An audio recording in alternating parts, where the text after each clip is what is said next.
ഹൈന്ദവ പാരമ്പര്യത്തിൽ ഒരു മാന്ത്രിക കണ്ണാടിയുണ്ട്. ഈ കണ്ണാടിയുടെ പ്രത്യേകത എന്നത് ആര് ഈ കണ്ണാടിയിൽ നോക്കുന്നോ കാണുന്നത് സ്വന്തം മുഖമല്ല, മറിച്ച് ഈ ലോകത്തിൽ ആരെയാണ് താൻ കൂടുതൽ സ്നേഹിക്കുന്നത് ആ ആളുടെ മുഖമാണ് ഈ മായ കണ്ണാടി പ്രതിഫലിപ്പിക്കുന്നത്. ഈ മായ കണ്ണാടി ആദ്യം ലഭിക്കുന്നത് ഹിഡുംബിക്കാണ്. ഹിഡുംബി ഇതിൽ നോക്കിയപ്പോൾ ആദ്യം കാണുന്നത് ഭീമനെയാണ്. ഹിഡുംബിക്ക് സന്തോഷമായി, കാരണം ഈ ലോകത്തിൽ താൻ ഏറ്റവും കൂടുതൽ സ്നേഹിക്കുന്നത് ഭീമനെയാണ്. ഹിഡുംബി ആ മായ കണ്ണാടിയുമായി ഭീമന്റെ അടുത്തേക്ക് ഓടുകയാണ്. ഭീമൻ അതിൽ നോക്കിയപ്പോൾ കാണുന്നത് ദ്രൗപദിയാണ്. ദ്രൗപദി ആ മായ കണ്ണാടിയിൽ നോക്കുമ്പോൾ കാണുന്നത് വില്ലാളി വീരനായ അർജുനനെ.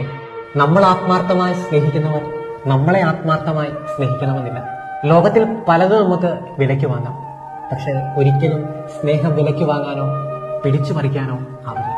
ദൈവത്തിന്റെ വചനം പറയുന്നു, മലകൾ അകന്നേക്കാം, കുന്നുകൾ മാറ്റപ്പെട്ടേക്കാം, എന്റെ അചഞ്ചലമായ സ്നേഹം നിന്നെ പിരിയുകയില്ല.